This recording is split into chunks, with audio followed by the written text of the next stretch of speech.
안녕하세요. 보통자매 아리조나댁 면문입니다. 4월 중순 저는 독일에 미동과 쭌맨 그리고 봄비를 만나러 비행기를 탔어요. 처음으로 앉아보는 비즈니스 클래스. 처음엔 자리가 너무 넓어서 놀랐고 두 번째론 좌석에 수납할 수 있는 공간이 너무 많아서 놀랐어요. 의자를 어떻게 눕히는지 몰라서 승무원분께 저 눕는 좌석 처음이에요. 눕는 방법 좀 하고 여쭤보니 웃으면서 옆에 스크린을 누르면 의자가 움직인다고 말씀해 주시더라고요. 그리고선 비행기 시간 기니까 이거저거 눌러보고 싶은 만큼 눌러보라고 하셨습니다. 그래서 혼자 놀면서 원없이 터치해봤어요. 부끄러움은 얼마 안 가 칵테일 한 모금 마시며 기분이 마구 업된 상태로 여행을 했습니다. 눕는 좌석은 스크린이 멀어 그런가 이런 간이용 스크린도 준비가 되어 있더라고요. 땅콩도 접시에 나오는 이런 대접 처음이었지만 계속하면 받아볼 만도 한 것 같아요.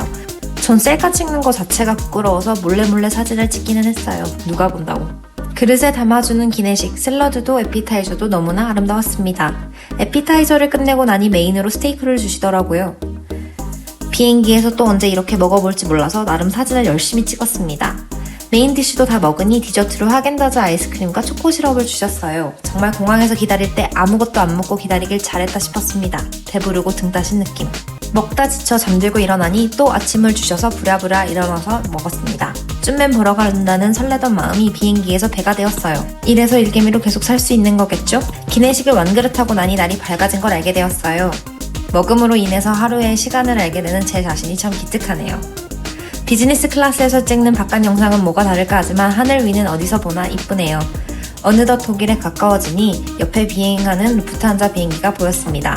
저 비행기도 프랑크푸르트 공항에 가는 것 같은데 먼저 저희가 착륙하길 기도했어요. 쭌맨이 너무 보고 싶었는데 혹시나 저를 못 알아볼까 엄청나게 걱정을 많이 했습니다. 쭌맨이 태어난 후로 실제로 보는 건 몇 번 안 돼서요.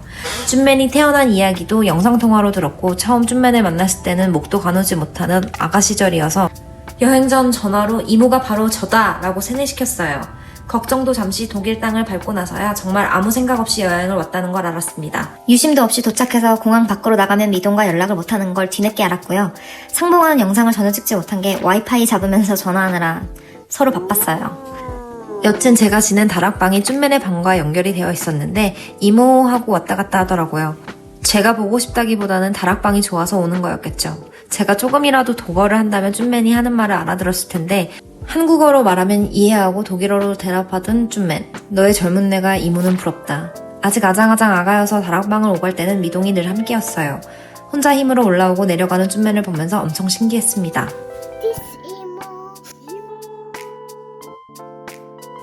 쭌맨이 태어나기 전까진 저는 아이를 별로 좋아하지도 그리고 별 생각도 없었어요. 근데 참 피부치라 그런 건지 아니면 쭌맨이 너무 이뻐서 그런 건지 아이에 대한 생각도 제 태도도 많이 바뀌게 되었어요. 나이가 들면 생각이 바뀔 거란 다방의 막연한 얘기에 콧방귀 뀌면서 웃었는데 쭌맨을 만나고 난 후 조금씩 바뀌는 저를 보면 스스로 신기하다는 생각이 많이 들어요. 자주 못 봐서 속상하지만 그래도 세상이 좋아져서 종종 만날 수 있다는 점에 감사한 마음을 느끼게 됩니다. 여튼 전 도착해서 강제적으로 시차 적응을 하기 위해 매일 분주하게 움직였어요. 유치원을 가는 쭌맨을 바래다 주는 길을 함께 쫓아갔답니다. 남자아이여서 그런 건지 쭌맨이어서 그런 건지 에너지가 정말 엄청나더군요. 뿔뿔거리면서 돌아다니는 거 보면서 한참 우셨어요. 힘내 미동. 쭌맨을 보내놓고 저 미동 그리고 미동의 시어머니와 함께 열린 마켓에 갔답니다. 신선한 고기들을 자그마한 트럭에 진열해서 팔았는데 독어로 구매하는 미동을 보고 감탄했습니다. 당연히 독어를 하는 건 알고 있었는데 그냥 실제로 보니까 너무 신기했어요. 영어랑 다른 느낌? 왜인지는 모르겠지만 독어 쓰는 미동을 보니 미생에서의 장백기 씨가 생각나더군요. 독일어 W 발음할 때 있지 않습니까? 이렇게 칫솔질을 하다가 너무 안쪽으로 넣어서 헛구역질 하듯 발음을 이렇게 불려내라고 하셨지 않습니까? 이렇게 이렇게 하는 게 맞는 거거든요. 그러니까 Basel, Bargain, Buys, Burst, 저는 쭈그리 아이가 강한데 핸드폰을 들고 다니면서 영상을 계속 찍으니 주변 사람들의 시선이 느껴졌어요. 실제로도 미동 시엄니께서 유튜브 한다고 계속 영상 찍네 하고 웃으시길래 소심하게 미동이 시켜서 찍는 거예요 라고 반박했습니다. 저희 동네에도 이런 작은 마켓이 여름에 열리기는 하는데 역시 남의 동네라 그런지 괜히 더 이뻐 보이고 맛있어 보이더라고요. 토마토 사달라고 노래를 불렀는데 이 짤막한 여행에 미동이 저를 위해 준비한 음식이 너무 많아서 쉽게 포기했습니다. 다 못 먹고 가면 속상하니까. 조금 더 걸어가니 꽃가게가 열렸더라고요. 동네에서 보는 식물들이랑 일단 너무 달라서 좋았어요. 생각해보면 나이가 들면서 많이 변한 것 같아요. 대학에 다닐 때만 해도 꽃을 선물로 받으면 꽃을 주는 사람을 이해할 수가 없었어요. 차라리 이거 살 돈으로 맛있는 거 사 먹는 게 낫지! 라고 타박했었는데 다방을 만나고 나서 꽃 선물을 받는 게 그렇게 좋더라고요. 기념일이 아니어도 제가 좀만 우울해 보이면 꽃을 사줘요. 초반에는 해바라기만 사주다가 이제는 해바라기 말고도 이것저것 이뻐 보이는 걸 사오더라고요. 이건 결혼해서 변했다기보다는 독일 공대봇이랑 연애하다 보니 작고 소소하지만 공대봇이 나를 위해 이런 걸 사왔다는 거에 행복감을 느끼기 시작한 것 같아요. 미동과도 마켓에서 도마도는 사달라고 안 했지만 기분 내는 김에 꽃을 샀어요. 꽃알못이라서 꽃의 이름은 잘 몰라요.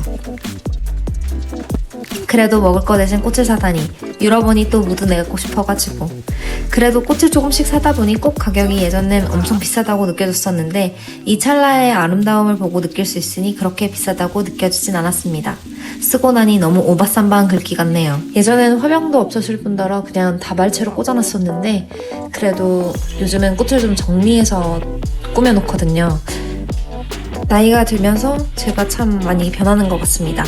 저는 독일에서 머무는 내내 엄청 추웠어요. 영상에 보시면 저 말고 다들 봄, 가을 자켓을 입고 있는 게 보이죠? 날씨 앱을 보고 갔는데 저희 동네보다 따뜻한 기온으로 나왔었거든요. 근데 정말 저는 너무 추워서 미동에 겨울 파카를 입고 돌아다녔습니다. 3일 내내. 미동네에서 잠을 자는 첫날 밤 제가 계속 추워하니까 미동이 전기장판을 줬어요. 정말 웃겼던 게 저는 미동이 장판을 주면서 전기를 꽂고 나간 줄 알았습니다. 다음날 쭌맨과 함께 절 깨우러 왔었을 때 야, 너 왜 장판 안 켰어? 라고 물어봐서 응? 나 밤에 땀 뻘뻘 흘리면서 따뜻하게 잤는데? 라고 하니까 콘센트가 빠져있는 걸 보여주더라고요. 진정한 플라시보 효과. 저만 겨울 파카를 입고 다녀서 조금 민망했어요. 다들 왜 이렇게 강력한 거니? 우리 동네도 바람도 세서 늘 추운데. 독일 날씨에 적응은 돌아갈 때까지 못했습니다. 마켓에서 고기를 사고 꽃을 사고 주변을 돌아보니 카드를 팔더라고요. 미동의 친구에게 좋은 소식이 있어서 축하 카드를 사야겠다고 하는 걸 봤습니다. 저도 실은 카드 쓰는 걸 좋아해요. 글 솜씨는 정말 개똥 같은데 종종 의식 없이 써내려간 편지를 보내는 걸 좋아합니다. 여행 가는 곳에서 늘 주변 사람들에게 편지를 보냈었는데 이번 여행에서는 까먹었어요. 다음번에 놀러 가면 그때는 꼭 보낼 거예요. 카톡이랑은 완전 다른 매력을 가지고 있거든요. 그래서 안 도착한 편지도 실제로 많습니다. 저작거리 마켓을 돌고 마트로 갔어요. 이건 제가 인스타로 몇 번 봤던 독일 빵 잘라주는 기계인데 저희가 간 곳에도 있어서 제발 빵 하나만 사서 해보면 안 되겠냐고 졸랐어요. 진짜 너무 신기해요. 미리 잘려있는 빵보다 괜히 더 신선해지는 느낌? 여기서 살았으면 정말 매일같이 와서 빵 고르고 자르고 했을 것 같아요. 영상을 제대로 다 보지는 못했었던 건지 다 잘라진 빵이 뿅 하고 4번으로 자동으로 올라오는 줄 알았는데 이 부분은 손수해야 되더라고요. 기술이 더 발전되면 10년 후에는 스스로 올라오겠죠? 자른 빵이 비닐 포장지 안에 잘 들어가게끔 도와주는 선반대라는 거를 알게 되었습니다. 독일에 가면 꼭 먹어봐야지 했던 게 바로 이 생돼지고기였어요. 생소고기 육회는 먹어봤는데 생돼지 다진 고기는 처음 먹어봤거든요. 다방이 이 고기는 잡고 나서 바로 만들어 먹는 거라고 얘기를 해줬었는데 돼지고기를 어떻게 생으로 먹지? 라고 상상만 해보다가 먹었었는데 정말 맛있었어요. 점심 먹으러 집 가야 된다는 소리만 안 들었었으면 더 먹었을 거예요. 그래도 멀리서 동생이 보러 왔다고 지내는 동안 시간을 내서 함께 절 챙겨주는 미동 형부 그리고 미동의 시어머니 수정님. 집에서 노는 것도 좋아하지만 동물을 좋아하는 제게 이 동물 정원은 정말 최고였어요. 다방이랑 살면서 동물원을 한 번도 같이 가본 적이 없거든요.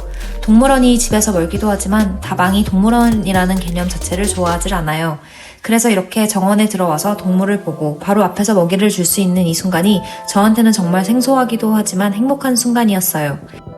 양, 염소, 사슴, 그리고 멧돼지. 멧돼지가 있는 곳은 냄새가 정말 엄청 나더라고요. 귀여우니까 봐줬다. 주차장으로 돌아가고 있던 도중 마지막 코스에 당나귀 물소 친구들이 있더라고요. 이 소 보고 영상 찍어서 다방에게 여보가 여기서 뭐해? 라고 문자를 보냈어요. 소처럼 열심히 일하는 우리 남편 보고 싶어서. 집으로 돌아오고 나서 쭌맨의 목욕을 관찰했답니다. 이모도 같이 목욕하는 거 보라고 해서 봤는데 정말 잘 놀더라고요. 목욕하면서 이렇게 행복해하는 아가는 처음 본 것 같아요.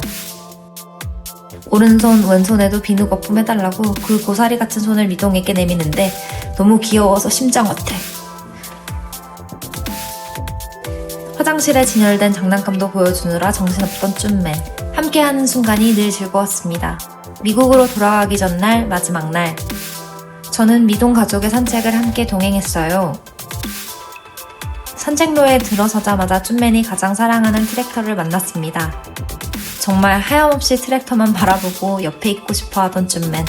그만 보고 가자고 어르고 달래도 트랙터 옆에서 조금이라도 더 머물고 싶어서 딴청 부리던 게 어찌나 귀엽던지. 나중에 커서도 트랙터 사랑이 여전할지 너무 궁금해요. 돌아가는 길에는 미동에게 배운 동요를 부르더라고요. 나비야. 2살밖에 안 된 아가가 왜 이렇게 말도 잘하고 노래도 잘하는지. 이래서 조카 사랑은 이모인가 봐요. 조카 덕후. 쭌맨이 또래의 아가들보다 크다는 얘기를 들었어요. 참 지칠 법도 한데 아들을 꼭 안고 가는 미동을 보면서 신기하다고 느껴지더라고요. 엄마가 되면 잘하려나 걱정했었는데 새삼 그 걱정이 아무것도 아니었다 싶더라고요. 정말 좋은 엄마가 되어가고 있는 미동을 보고 다 키웠다 싶었습니다. 농이고요. 바람이 정말 거셌는데 저만 계속 춥다고. 다들 강철로 만들어졌니? 산책로 중반부에 봤던 황새를 돌아가는 길에도 만나게 되었어요. 쭌맨이 황새가 있다고 말해줘서 깨달은 엄마와 이모. 구름이 많고 바람이 부는 건 비슷한데 풍경이 제가 사는 곳과 너무 다르더라고요. 정말 소설에 묘사되는 유럽 풍경 느낌. 스산해 보이지만 해가 비치는 곳은 또 따뜻하기만 할 것 같은 그런 분위기. 이 거리가 미동네 가족에게는 늘 일상이지만 사막 동네 옆에서 온 제게는 신기할 따름이었어요. 엄마는 아들을 안고 아빠는 아들이 들고 나온 자전거를 들고 저도 이 순간만큼은 쭌맨이 되고 싶네요. 어버죠. 미동이 팔이 아팠는지 쭌맨을 내려주더라고요. 평소처럼 가다가 길에 있는 조약돌을 주워보고 죽고 난 조약돌에게 대화를 하는 건지 지쳐서 걷기가 싫은 건지 쪼그려 앉아 있다가 옆에 있던 잔디를 뽑길래 뿔난 건가 싶었었어요. 산책 초입길에 잔디를 뽑아 말에게 줬던 걸 기억하고서는 잔디를 위에 날고 있는 황새에게 주려고 하더라고요. 잔디를 던지면서 황새더러 먹으라고 하는데 진짜 쭌맨의 그 순진무구한 마음이 너무 이뻤습니다. 혹시나 자기가 던진 잔디를 먹으러 오는지 주변을 둘러보는데 오지 않아서 속상해하는 것 같기도 하고 또 금세 속상한 마음은 있고 잘 가라고 말하는 쭌맨이 너무 기특했어요. 콩콩콩 뛰면서 행복해하는 쭌맨. 무럭무럭 자라라. 늘 이렇게 맑게만 무구하게 무해하게. 산책을 마치고 돌아가서 저녁을 먹자고 했는데 정말 모든 것에 호기심이 넘치는 쭌맨 덕에 가는 길이 9만 리 같다는 느낌? 한참을 걸었던 것 같아요. 거리상으로는 얼마 안 됐었는데 저는 3일을 함께 했지만 쭌맨의 에너지를 따라갈 수가 없었습니다. 진짜 새삼 미동과 봄비가 대단하다고 느껴졌어요. 가는 길에 새 가족 사진 좀 찍어달라고 해서 찍으려고 하면 움직이는 쭌맨. 엄바의 뜻대로 움직여주면 그건 아이가 아니겠죠. 쭌맨 역시. 결국 엄바만 찍은 투샷. 그래도 행복한 가족인 것 같네요. 미국에 돌아가기 전 생일 파티에 쓰고 남겨뒀던 풍선이 넘치는 방에서 또 가족 사진 한번 찍어보자고 어른 셋이 뭉쳤습니다. 이미 쭌맨은 중간에 낮잠을 못 자서 졸려서 썽이 나 있는 상황이었어요. 낮잠 잘 시간을 놓쳐서 지금 재우면 새벽에 다시 깰 것 같아 꾸역꾸역 안 재우려고 애쓰던 미동과 봄비. 다음날 아침 저 공항에 내려주려면 일찍 일어나야 했거든요. 그래도 날아다니는 풍선을 봐서 처음엔 좀 신나 보였었는데 핸드폰으로 사진 찍는 도중 비춰진 자기 모습을 안 보여줘서 속상한 쭌맨. 너무 서럽게 울어서 미안하기도 하고 속상했어요. 스크린 속에 보이는 자신의 모습이 더 보고 싶었던 쭌맨. 아가와 사진 한번 찍어보겠다고 재롱 떠는 어른 3명. 결국엔 스크린에 비치는 아름다운 모습을 보여주니 울음을 멈추고 오롯이 사랑스러운 자신에게 집중하더라고요. 자기애가 넘치는 우리 쭌맨. 잠깐 스크린과 멀어지게 했더니 또 금세 성이 올라오더라고요. 왜 자꾸 잘생기고 아름다운 자기 얼굴 못 보게 하는지 이해할 수가 없겠죠. 스크린이 사라지려고 하면 손가락으로 터치하는 게 귀여워서 죽을 뻔. 그래도 결국엔 쭌맨의 2살 생일 가족 사진을 찍을 수 있었답니다. 미동과의 3박 4일 쭌맨의 에너지 덕에 금세 지나갔어요. 몇 번 지나고 나니 다시 비행기를 타고 미국으로 돌아가야 했습니다.